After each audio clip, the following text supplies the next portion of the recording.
Merci beaucoup. Maintenant, c'est le moment tant attendu. C'est le moment du partage de la parole de Dieu. Nous donnons la place à frère Yves Mathieu pour le partage de la parole. Bon, ça va, chers frères et sœurs, est-ce que vous m'entendez très bien? Oui, on vous entend très bien.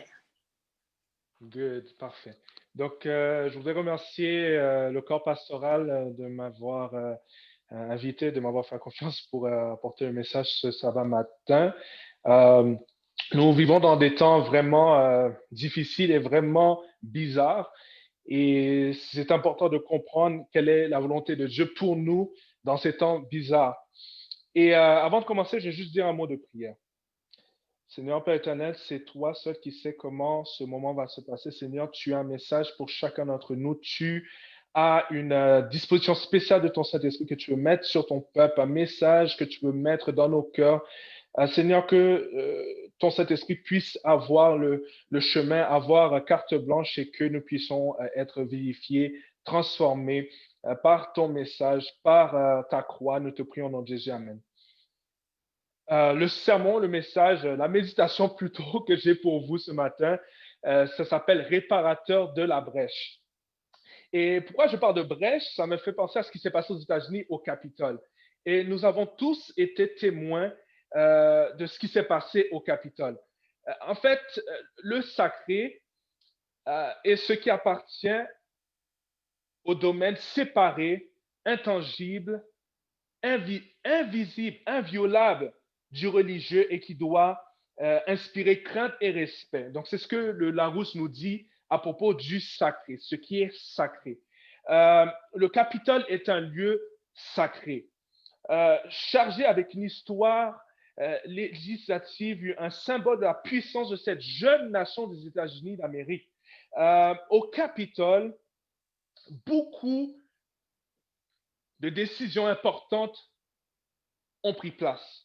Le Capitole est un lieu sacré. Ce lieu fait la fierté d'un peuple. Ce lieu est un lieu qui commande le respect. On proclame dans ce lieu la suprématie et le prestige américain. Donc moi, je suis allé au Capitole il y a 3 ans. Et en fait, je suis allé au Capitole 3 années dessus. Je suis allé une première fois pour du tourisme et 2 fois au sein d'un voyage de recherche, un congrès. Et à chaque fois, je voulais me trouver auprès du Capitole parce que je sais que le Capitole est un lieu sacré. Bien, nous avons tous été témoins des événements de la semaine dernière, là où des contestataires ont fait une brèche dans ce lieu si sécurisé. Et ça m'a fait penser aussi dans notre chrétienté. Est-ce que nous avons laissé une brèche dans le lieu sacré? Qu'arrive-t-il lorsque la maison de Dieu devient un lieu de douleur, d'abus et de manipulation?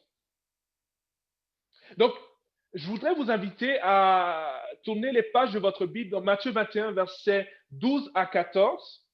On va un peu méditer à travers la Bible, mais ça, c'est un passage clé. Et peut-être c'est un passage qui va évoquer quelques émotions négatives.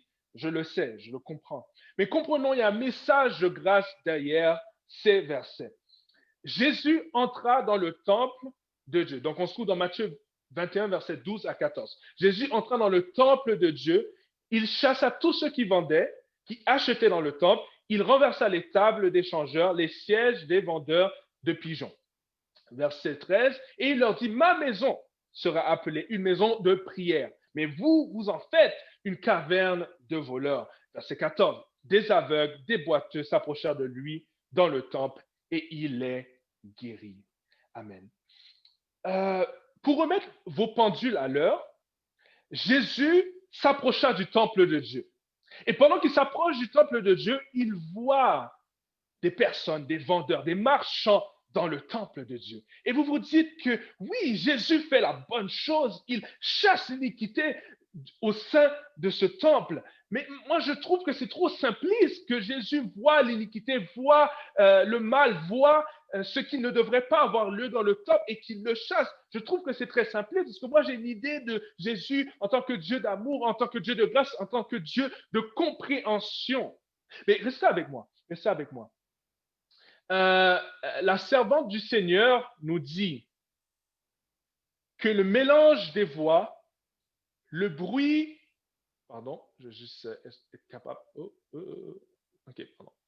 Donc, la servante du Seigneur nous dit que le mélange des voix, le bruit des oliviers, des divers animaux et le cri de ceux qui les gardaient produisaient une telle confusion précisément en dehors des limites sacrées et que les adorateurs qui se trouvaient à l'intérieur étaient dérangés et que les paroles adressées au souverain se trouvaient étouffées dans le vacarme qui envahissait le temple érigé à la gloire de Dieu. Donc vous vous dites, oui, Jésus a fait la bonne chose. Oui, il a chassé l'iniquité parce que les gens qui étaient à l'intérieur voulaient adorer.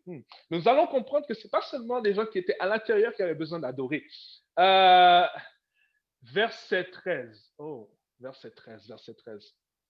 La Bible nous dit, il est écrit, ma maison sera appelée une maison de prière. Ma maison sera appelée une maison de prière. Avant qu'on aille trop loin, comprenons quelle était la première instance de cette déclaration. Ma maison sera appelée une maison de prière. Jésus utilise la parole pour expliquer la parole. Ésaïe 56, verset 7. Ésaïe 56, verset 7. Nous allons comprendre un peu le contexte là où le Christ a premièrement transféré cette parole à Ésaïe. Donc, c'est une parole prophétique. Ésaïe 56, verset 7, il nous dit, je les amènerai sur ma montagne sainte et je les réjouirai dans ma maison de prière. Leurs holocaustes et leurs sacrifices seront agréés sur mon autel et ma maison sera appelée une maison de prière pour tous les peuples. Mais c'est très intéressant parce qu'on peut lire la première partie de ce verset, on peut se dire, OK, Dieu s'adresse au peuple de Dieu.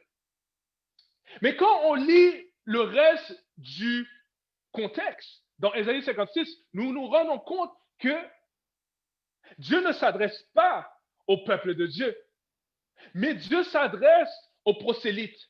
Dieu s'adresse aux gentils. Dieu s'adresse à l'eunuque. Dieu s'adresse à l'Éthiopien. Dieu s'adresse à tous ceux qui ne font pas partie du peuple de Dieu. Et il leur dit que je vois que vous voulez adorer dans le sabbat. Je vois que vous voulez accepter la vérité du sabbat. Je vois que vous voulez vous rapprocher de moi. Je vois que vous voulez connaître Dieu intimement. Mais vous allez vous confronter au peuple de Dieu. Et ce qui est dit dans Ésaïe 56, verset 7, il est dit que Dieu dit, je vais accepter vos holocaustes, je vais accepter vos prières, je vais accepter toutes vos actions pour vous rapprocher de moi. Ésaïe 56, verset 7 est un verset qui est adressé aux gentils, avec un grand G, gentils. Donc à ceux qui ne font pas partie du peuple de Dieu, de la lignée de sang d'Abraham. Donc, gardez ça à l'esprit. Le texte est adressé aux gentils.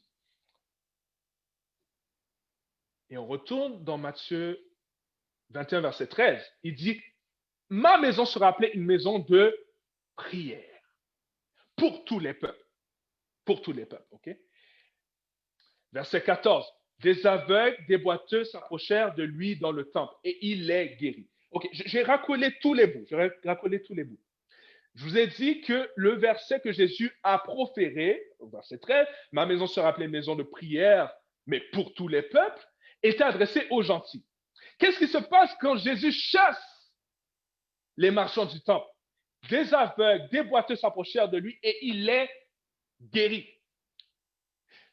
Plusieurs théologiens nous disent que là où il se trouvait, même la sœur White nous dit qu'il se trouvait dans le parvis. En fait, les marchands ne se trouvaient pas dans le lieu saint, là où il y a les chandeliers. Les marchands se trouvaient dans le parvis, se trouvaient, selon ce que les théologiens disent, il se trouvait dans cette cour des gentils. C'est vraiment intéressant. Il se trouvait dans cette cour des gentils, dans ce lieu qui était préparée, qui était mise à part pour l'évangélisation des gentils, qui était mise à part pour que les gentils puissent avoir accès à Dieu. Donc, les marchands, et c'est très intéressant de le reconnaître. La sœur White nous le dit en fait, je lisais dans vers Jésus, en fait, c'est dans Jésus-Christ. Je lisais dans Jésus-Christ, en fait. Et dans Jésus-Christ, la servante du Seigneur nous dit que, en fait, ces marchands ne sont pas des gens externes, mais des marchands sont des gens qui viennent de l'intérieur. C'est des gens du système. Ce sont des sacrificateurs qui sont ces marchands. Donc, nous devons comprendre que quand Jésus a chassé ces personnes de l'intérieur, les personnes de l'extérieur pouvaient trouver la délivrance. Vous devez comprendre qu'il y a des systèmes qu'on va implanter dans la maison de Dieu qui vont bloquer l'accès à ceux qui veulent connaître le Seigneur, qui veulent connaître le Christ. Et à travers aussi ce système, nous allons faire notre promotion de nous-mêmes. Nous allons nous promouvoir. Mais je dois vous dire que la maison de Dieu, ce n'est pas le lieu seulement pour ceux qui parlent bien français. La maison de Dieu, ce n'est pas le lieu pour seulement ceux qui sont noirs. La maison de Dieu n'est pas seulement pour ceux qui sont blancs. La maison de Dieu n'est pas seulement pour ceux qui sont adventistes. La maison de Dieu est pour tous les peuples. Parce qu'il n'y a plus ni juif, il n'y a plus ni grec, il n'y a plus ni esclave, il n'y a plus ni libre, il n'y a plus ni homme ni femme, mais nous sommes tous un en Jésus-Christ. Galates 3, verset 28. La maison de Dieu n'était pas pour une certaine typologie de personnes, mais la maison de Dieu était pour tous les peuples. Comment pouvons-nous faire en sorte que la maison de Dieu devienne un lieu de souffrance pour les autres peuples? Comment pouvons-nous faire que la maison de Dieu puisse devenir dénuée de sa fonction première, dénaturée de son utilité et de sa péculiarité? Bien, je vais méditer avec vous. C'est quoi la prière? Qu'est-ce que la prière? Parce qu'on veut comprendre, en fait, cette maison de prière. C'est quoi cette maison de prière? Bien, la prière, essentiellement, c'est une interaction avec Dieu. Et je vais juste vous partager une petite tranche de vie de mon côté. En fait, le Seigneur m'a inspiré, m'a impressionné mon cœur pour me dire que la façon que j'orchestrais mon ministère était vraiment pas bien parce que je laissais une place, je faisais un plaidoyer pour l'iniquité. J'étais trop indulgent par rapport à l'iniquité. Donc, j'excusais l'iniquité chez les autres et même chez moi-même. Donc, en fait, j'ai dû comprendre que la maison de Dieu est un refuge du monde. C'est très facile en tant que jeune, tu essaies de comprendre le monde, tu essaies de comprendre cette société et tu vas essayer de retourner ce que la société aime pour montrer un peu, en fait, pour le traduire, pour qu'il puisse comprendre la vérité de Dieu. Mais j'ai compris que cette méthode n'est pas bonne parce qu'en fait, la personne qui vient dans la maison de Dieu, il vient parce qu'il veut avoir une connexion sûre, une connexion intime, une connexion protégée de toutes les notions du monde. La personne qui vient dans la maison de Dieu, qui se rend dans la maison de Dieu, il veut se connecter avec Dieu. Il sort du monde et il veut être intime, il veut être un à un avec Dieu. Il ne veut pas que les influences du monde puissent être autour de lui. Donc, ma maison de prière sera la maison de Dieu sera une maison de prière pour tous les peuples. J'ai dû comprendre que la prière, c'est une interaction avec Dieu. Et en comprenant que la fonction première de l'Église, c'est d'être une maison d'interaction avec Dieu. C'est d'être une maison où la mondanité n'a pas sa place. C'est une maison là où l'humanité, là où l'hommerie n'a pas sa place. Dès que je comprends ça, je comprends que l'interaction avec Dieu est à protéger dans le lieu sacré. Ne faisons pas. La maison de Dieu ne devrait pas être un lieu de sang, mais un lieu d'encens. Et je m'explique. La maison de Dieu ne devrait pas être un lieu là où nous nous bataillons, là où nous blessons l'un et l'autre, mais la maison de Dieu devrait être un lieu où les prières du Seigneur puissent monter au ciel. Mes frères, mes sœurs, c'est le Christ qui a décidé de purifier le temple dans sa nature, pas dans sa nature, dans sa fonction de juge pour protéger les marginalisés. Mais mon frère, ma sœur, ce n'est pas ta mission de le faire. Tu n'as pas une mission pour purifier le temple. Matthieu 13, 28 à 30, il nous dit, en fait, il répondit, c'est un ennemi qui a fait ça, qui a fait cela. Les serviteurs lui dirent, veux-tu que nous allons l'arracher? Donc on parle de cette parabole, la parabole du blé et de l'ivraie. Non, dit-il, de peur qu'en arrachant l'ivraie, vous ne déraciniez en même temps le blé. Laissez croître ensemble l'un et l'autre jusqu'à la moisson. Et à l'époque de la moisson, je dirais au moissonneur, arrachez d'abord l'ivraie, liez-la en gerbe pour la brûler, mais amassez le blé dans mon grenier. Ce n'est pas notre mission de purifier le temple. Ce n'est pas notre mission d'arracher l'ivraie. Laissez-les croître ensemble. Laissez les gens évoluer à l'église.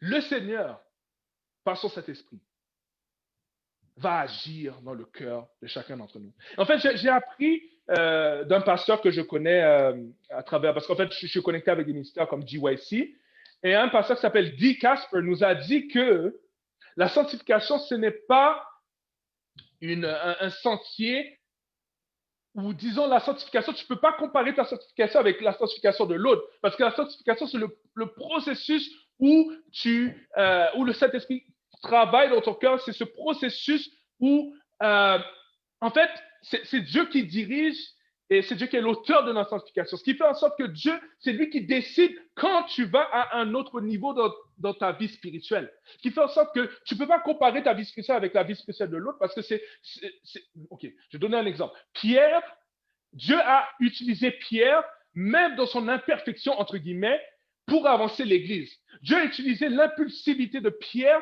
sachant qu'il avait besoin de l'impulsivité de Pierre.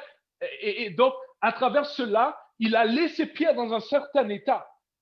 Donc, la sanctification, ce n'est pas une ligne droite. La sanctification, c'est rester toujours accroché au maître. Donc, pour retourner ce n'est pas notre mission de mettre en contrôle, de prendre contrôle de la sanctification d'une autre personne. Nous devons apprendre à laisser faire. Nous devons apprendre à laisser les choses entre les mains de Dieu. Et c'est très intéressant. Je viens de dire quelque chose, je ne me suis même pas rendu compte de ce que j'allais dire par la suite. Nous devons laisser les choses entre les mains de Dieu. Okay. Mon frère, ma soeur, ne soyez pas un Usa. Usa a vu que l'arche de l'Éternel allait tomber. Et Usa a brandi sa main parce qu'il a dit, je vais tenir l'arche de l'Éternel. Je vois que l'arche de l'Éternel allait tomber. Et qu'est-ce que la servante du Seigneur nous dit?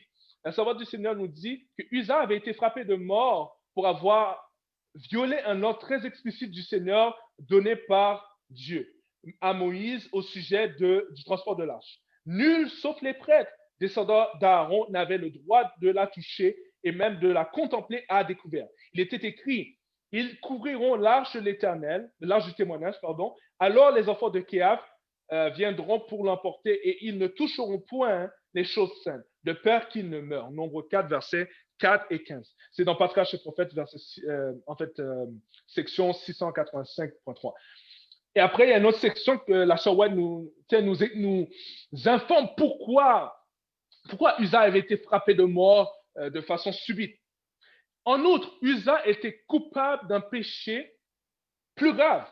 La conscience chargée de péché non confessé, il avait en partie, et c'est vraiment sur ce point-là que je vais me concentrer, il avait en partie perdu le sentiment de la sainteté de la loi divine et il ne craignait pas de porter la main sur le signe de la présence divine. C'est intéressant. Et je crois que je vais transposer ça à 2021. Parce que nous n'avons pas une arche de l'alliance qui marche autour de nous. Nous n'avons pas les ornements sacrés qui sont à notre disposition. Mais je voudrais porter votre attention à quelque chose de plus spirituel et quelque chose de plus intangible. Ne savez-vous pas que votre corps est le temple du Saint-Esprit? Ne savez-vous pas que votre frère, votre sœur est le temple du Saint-Esprit? Ne savez-vous pas que les gens avec qui vous êtes sur Zoom en ce moment sont des lieux saints de l'Éternel? Laissez-moi vous dire que ne mettez pas la main. Ton frère, ta sœur est un lieu saint. Ne mettez pas la main sur votre frère, sur votre sœur, croyant qu'il est en train de tomber. Ce n'est pas ton job, ce n'est pas ta mission. Sois révérencieux. Et du respect et de la révérence pour les choses saintes. L'Éternel est celui qui sanctifie ton frère, ta sœur. L'Éternel est celui qui a mis sa présence en nous et tu n'as pas le droit de toucher l'autre. Tu n'as pas le droit de le manipuler et de lui dire, mon frère, tu es indigne de faire ci, de faire ça, parce que voilà telle situation dans ta vie. Tu n'as pas le droit d'aller voir les jeunes et dire, OK, mais voilà la couleur de ton vernis, tu ne peux pas faire ci pour l'Église.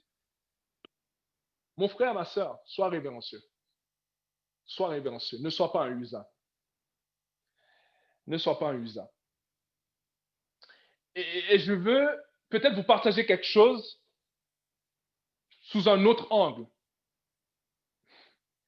Parce que j'aime un peu la politique américaine, j'aime un peu comprendre les leçons qu'on peut en retirer. Et, OK. OK, je vais y arriver. La semaine dernière, nous avons tous été des témoins, des témoins oculaires, des témoins de ce qui s'est passé aux États-Unis. Et on s'est rendu compte que la plupart, disons tous les contestataires venaient de sont des partisans de cette mentalité MAGA, donc Make America Great Again. Donc MAGA, c'est quoi? MAGA, simplement, on vit dans cette nostalgie du passé, là où les États-Unis étaient une nation puissante parce qu'elle était homogène, une nation où l'Américain blanc était majoritaire, l'Américain blanc dominait, et à la fin de la journée, les minorités n'étaient pas aussi prominentes. Les minorités n'avaient pas autant de place et on se dit les États-Unis allaient bien dans ce temps-là. Donc, plusieurs partisans de cette mentalité de MAGA, de Make America Great Again, ils regardent vers le passé et ils se disent que nous devons retourner au passé. Et puisque nous devons retourner au passé, nous allons utiliser les armes, nous allons utiliser toute mesure violente pour retourner au passé. Mais je veux vous partager que même en tant qu'adventiste, même en tant que chrétien, nous avons cette mentalité MAGA, Make Adventism Great Again, où nous avons cette nostalgie et cette nostalgie nous rend violents. Mais cette nostalgie nous rend violents à l'église. Cette nostalgie nous rend violents dans nos réunions. Cette nostalgie nous rend violents entre frères et sœurs. Cette nostalgie nous rend violents entre membres et pasteurs. Cette nostalgie est un danger pour la mission du Christ.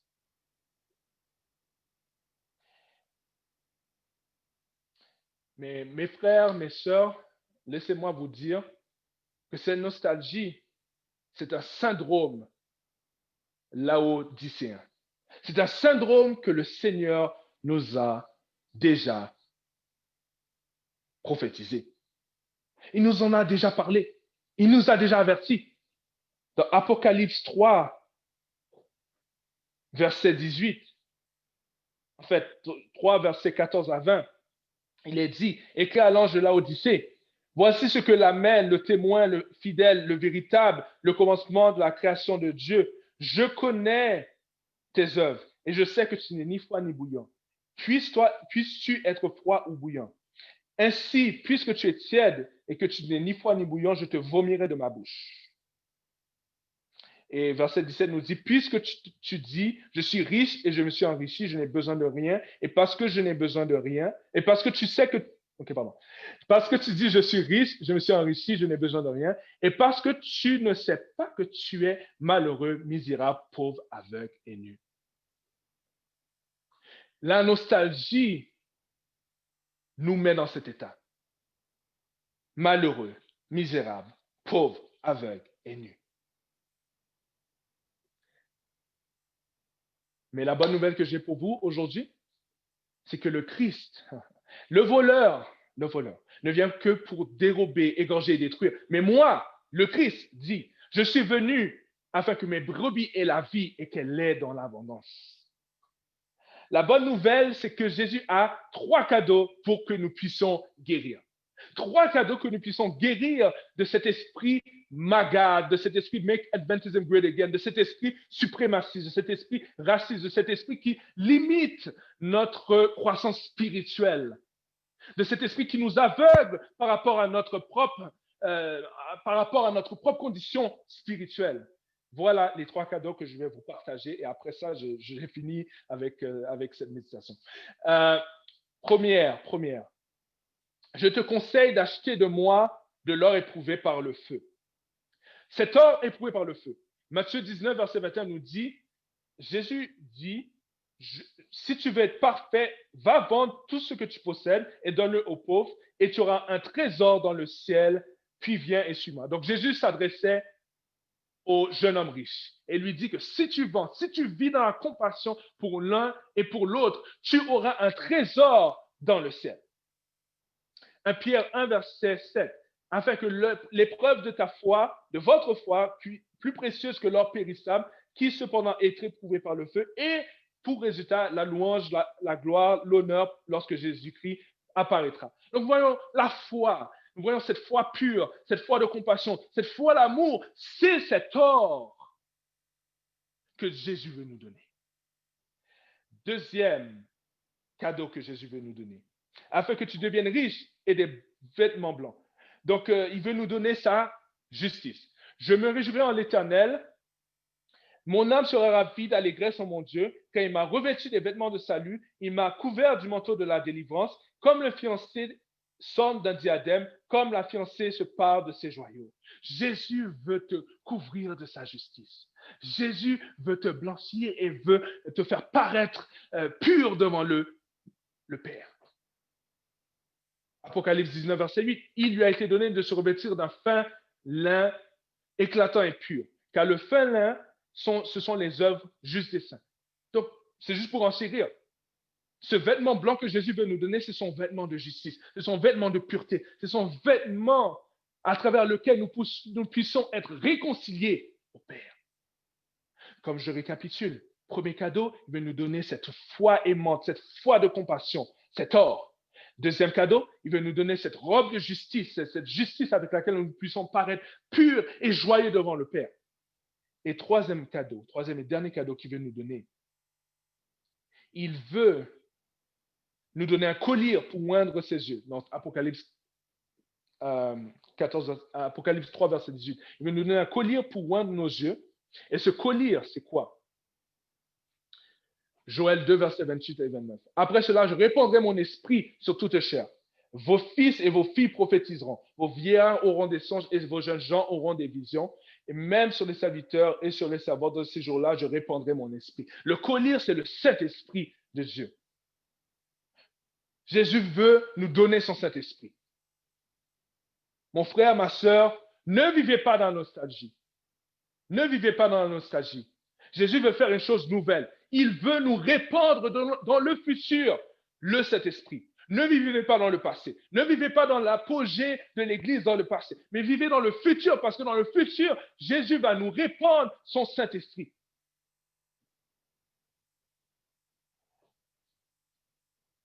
Avec le Saint-Esprit, nous allons devenir des chrétiens spontanés.